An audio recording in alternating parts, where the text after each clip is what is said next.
Avec Vincent Rameau à l'issue de la défaite 1-0 face au FCMB là en Coupe de France. Vincent, bonjour. Merci de vous arrêter à notre micro. Vincent, quel est le sentiment après cette défaite là? Parce que le Breuil a vraiment fait un bon match, très solide, a fait déjouer Monceau pendant 90 minutes. C'est un vrai match héroïque aujourd'hui là. Vraiment une fierté d'avoir les joueurs, ce qu'ils ont réalisé aujourd'hui, à 10 contre 11 tout le long. Franchement, je suis vraiment fier d'eux. Après, une pointe de déception parce qu'il y a des faits de jeu, blessure à l'échauffement d'un joueur. Alors, carton rouge peut-être un peu trop direct. Et après, voilà, on a fait le dos rond, on a été costaud. On a réalisé exactement ce qu'on voulait faire et il manquait juste un petit brin de réussite. Vous avez eu les occasions, on a eu cette belle parade de Michael Scanella là pour le gardien du FCMB et puis on se demande si à 10 contre 11 il n'y aurait pas eu ce carton rouge, peut-être que ça aurait pu tourner en votre faveur. Malheureusement il y a eu ce carton, mais vous êtes dans la lignée du début de saison, on a vu que vous aviez fait 0-0 contre le Creusot. Voilà, le Breuil c'est compliqué à jouer en fait. C'est compliqué, on est surtout très costaud. J'ai perdu des éléments offensifs, donc on se rebase, on régénère l'équipe. Beaucoup de défenseurs, beaucoup de jeunes, mais la solidarité et une ambiance qui permet d'aller un peu plus que ce qu'on peut faire. Qu'est-ce qu'on peut souhaiter au Breuil là, sur cette saison? Le maintien en R3, un petit peu plus? D'abord le maintien parce que la poule va être très compliquée, très longue. Et après, bien sûr, on ne va pas se priver.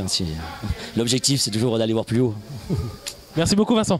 Avec Michael Scanella, le gardien de but du FC Monceau-Bourgogne. Michael, encore merci de t'arrêter à notre micro après la victoire, la courte victoire 1-0 au Breuil. Ce fut laborieux, mais on retient bien évidemment dans ces cas-là la qualification, n'est-ce pas?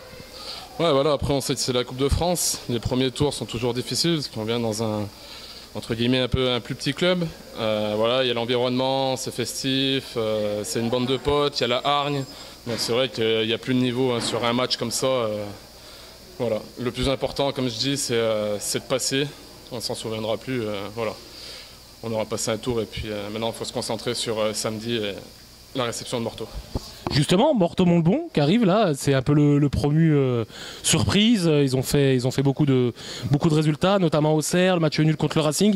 Il va falloir bien se préparer cette semaine afin de prendre au sérieux cette équipe et ne pas chuter parce que Monceau reste sur une bonne lignée et il faut pas tout gâcher, j'oserais dire. Ouais, faut pas tout gâcher. On a fait un bon début de championnat. Après Morteau, voilà, c'est un peu la surprise du championnat. Voilà, on comptait sur ce match pour se mettre un peu en confiance envers Morteau.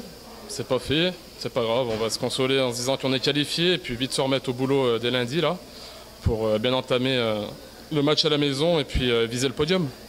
Et toi personnellement, ces matchs-là compliqués, on a vu qu'il y a eu une parade à faire là sur cette frappe en seconde mi-temps. C'est quoi? C'est des matchs qui sont très très durs, il faut rester concentré durant 90 minutes. Je pense que tu avais un petit peu l'habitude aussi sur Bourg. Ouais, c'est des matchs qui sont un peu compliqués parce qu'on sait qu'ils vont en avoir une, ils vont pousser, voilà. Après on n'arrivait pas à tuer le match 1-0. Voilà, cette fois-ci ça a souri, je la sors. Après, ouais, toujours compliqué. Après, je tiens à dire quand même un grand coup de chapeau à cette équipe. Et puis moi, il y a une image qui me marque là, c'est que voilà, on voit un vestiaire du Breuil en fête qui chante, qui a réussi son match. Et puis nous, avec une qualification, on reste humble parce qu'on sait qu'on n'a pas fait le boulot. Ça marche, merci beaucoup Mika.